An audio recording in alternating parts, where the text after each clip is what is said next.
Fucking fuck. I'm here. Marriage and reproduction was not part of my life plan, which seems like a non sequitur, but wait, we're gonna go on a journey together.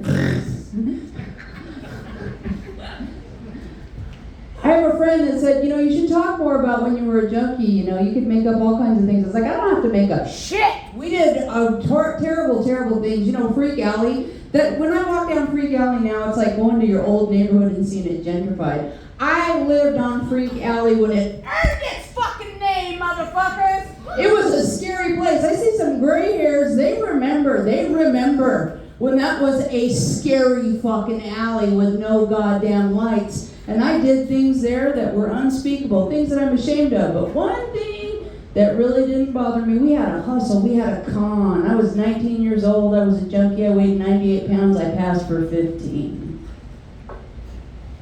And we'd hit these men up and go, Mister,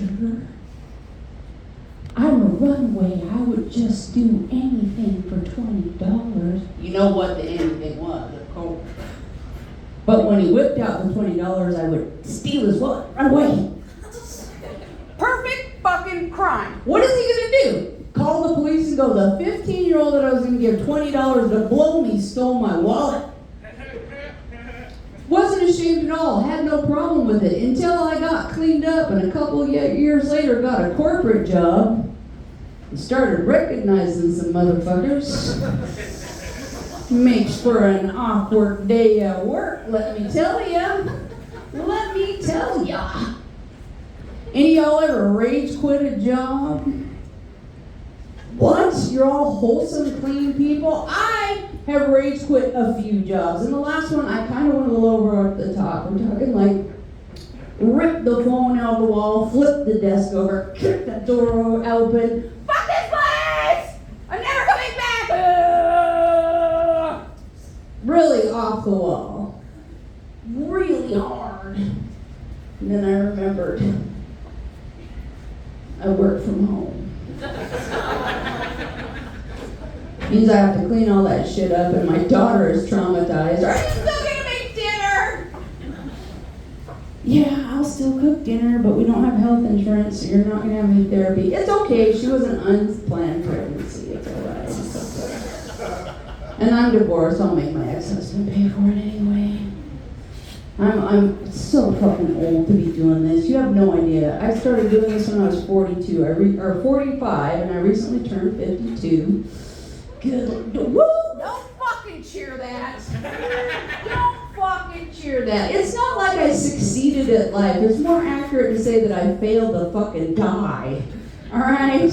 I just kept waking up and waking up and waking up. You have no idea how hard I tried to die. People ask, like, when you were a junkie, what was your favorite drug? Narcan! Because if it wasn't for that, I wouldn't fucking be here.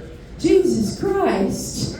Let's be honest. It's tough being this age and single and rolling around with other single people over 50. It's dreary and it's depressing. I was hanging with a 55-year-old male friend who's single, and he just has some delightful observations about life and dating. He said, you know what, Tanya? I'm tired of fucking these grannies with their pancake titties. Son, that's what's available to you.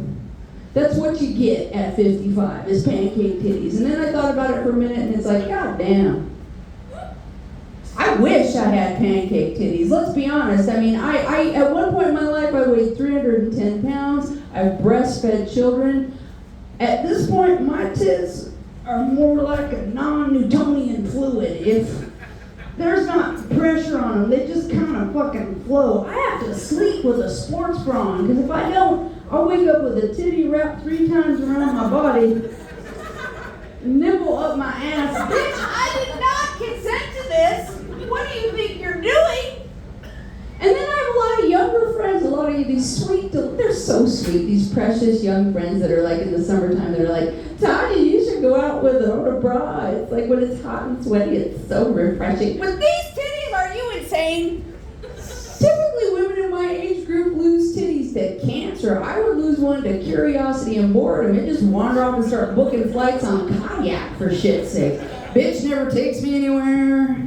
We never get sucked, we never get fucked, we never get nothing, man. We just fucking do this crazy shit and talk to people, strange people in strange cities. This is what you do. Another problem with dating over 50 is, you haven't figured it out. Men that are single over the age of 50, it's for a good goddamn reason. It is exactly like buying a jigsaw puzzle at a thrift store. Oh, I promise you there's some pieces missing. And best part of it is when you assemble the puzzle, the picture you end up with doesn't match what's on the box. I bought a basket full of Kit Kats. And what I got was an emotional tornado tearing apart my personal trailer park. And if that isn't enough, they were raised on them goddamn 80s rom-coms. Y'all are familiar with those goddamn 80s rom-coms? Jesus Christ. If they went something like this, girl says no, boy should try harder. For some reason, this was very cute in the 80s. In 2023, that is very rape adjacent. Very rape adjacent.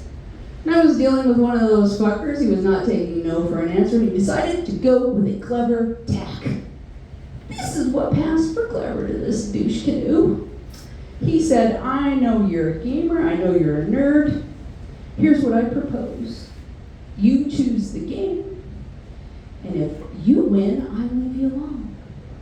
But if I win, we fuck. Oh, really? I only had to think about 2 seconds before I had an answer. I said, Russian roulette! Because either way, I win. You take the bullet, you're dead! And I don't have to listen to this happy horseshit anymore. And if I take the bullet, well, son, you're stuck pumping away at my slowly cooling corpse. Win-win, right? Right?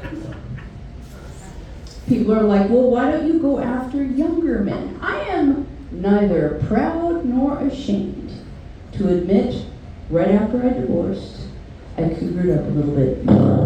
Yes, I cougared up a little bit.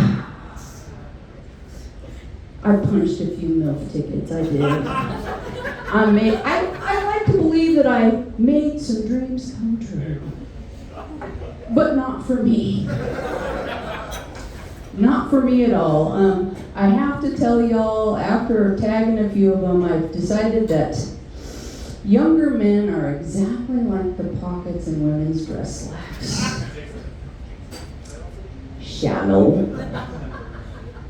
Useless. Entirely cosmetic. So if you happen to catch me with a 22 in my mouth, I guarantee you it's going to be a caliber at this point, not a person. No. So that's where I've ended up here now. Not just doing comedy, just I've decided that I'm not bisexual, I'm not anything, I'm no sexual. I have no sex whatsoever, and that is a conscious choice on my part. And in case I lose faith, I've redecorated my bedroom with some flashy neon lights that I did steal from a gas station that just slowly flash. Self. Service. Only. Self. Service. Only.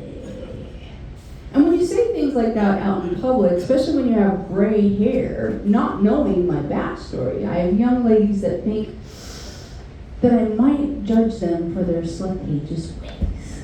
That it might be due to religion, or that maybe I think there's something wrong with that. I have to tell you the truth. I have a theory based on a really long acid trip. There is no such thing as a slut. There are no sluts in the world. And you know why? Because pussy availability is an eternal continuum. The amount of pussy that's going to get towed to Pound Town tonight is the same amount of tuna that got pounded last night, and the same amount that will go on tomorrow night and on through eternity. Which means there are no sluts. There's just some unfortunate souls picking up my slack after I retire. Because, yeah, I used to sling pussy like I was shooting a wet rubber band across a bar, let's be honest. Back in the day, and I ran with hoes. It was like a hoe to my left, a hoe to my right, and me in the center was just ho, ho, ho. You know, Christmas all year round. And, man, we would just really fuck around a lot. I promise you, there has been more loads dropped here than a discount laundromat. I have seen more clips dropped than a country music festival in Las Vegas. I promise. Don't that. My tubes are tied. No children died in that mass shooting. Jesus Christ. The children were all saved because they were not going to happen.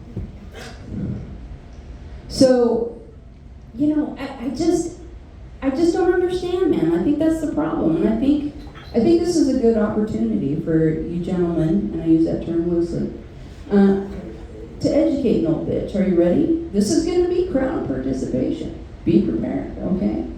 So, I don't run with one of these units, so we don't understand. I don't get it. And I was at Walmart, and I did some shopping, and I'm waiting for the self-checkout kiosk.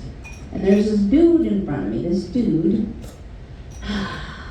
he had the bike helmet back on the back of his head, you know, the strap unclipped, and he had the Lance Armstrong shirt on, and the clickety-clackety kitten shoes, protein bar, vitamin water, healthy. This is not what I was judging a bitch about. He stands just like this, in biking shorts, and no underpants. Do you understand what I'm saying to you? A light sweat and lycra, it was just dick. It was just dick. Like, not, like, topographical map of dick. Like, you can see veins and fucking everything, man. And I'm not talking like a big dick, an average dick. I mean, we've all seen that guy in public that it's like got the trouser tantour and you feel like going, have you been shoplifting at Hickory Farms? Not that dick. Just average dick, but nonetheless just, okay, so what I need to know from you gentlemen, is there any way you would go out in public like that and not realize that your dick was essentially out in the wind? No. Awesome, I don't feel so bad about what I did next.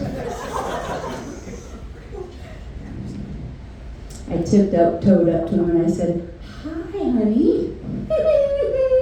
My name is Tanya, what's your name? And he looked confused, frightened. You know, it was out in the burbs. He probably thought I was trying to get him to join a cult or an MLM, same thing. And he was like, he didn't ever give me his name, but I did say to him, you know, I'm very old-fashioned. And I thought since I already knew you were uncircumcised, I should at least know your first name. Do you think that was an acceptable response? Maybe. I don't know. At this point, some of you young men might think that I'm a man-hating feminist, and I'm not. Will you take some advice from a retired slut? Will ya? All right. Ladies, this is your participation piece. All right, are you ready? Y'all worry about the size of your dick way too fucking much. If she loves you, whatever you got is enough. Ladies, can I get an amen? Amen! If she likes you, whatever you got is enough. Ladies, can I get an amen? Amen! If she thinks you're okay, I'm not gonna lie, you better be at least average or bring some cane. But, I did that. More accurately, if she hates you, if you've earned her ire, I'll tell you this right now, son, you can have a cock so long, that you have to tuck the tip in the top of your tube sock in the morning for safety. And so thick it looks like Arnold Schwarzenegger's bicep. And if you have pissed her off, this is what's going to happen. She's going to go out with her girlfriends on any given Friday, start doing tequila shots, and just tear your ass down for hours. He never puts down the toilet seat. There's always skid marks in his drawers. He don't know how to wipe his fucking ass. He's over 30. What the fuck is wrong with him? She'll do this for hours. And then at the end of it all, she'll go, And on top of it all, he's got a little dick. So what have we learned, gentlemen? What have we learned? It's not how much of a dick you have, it's how much of a dick you are. My name is Tanya Cope, and my friends are Short and Happy Taco. You have a good night, parents.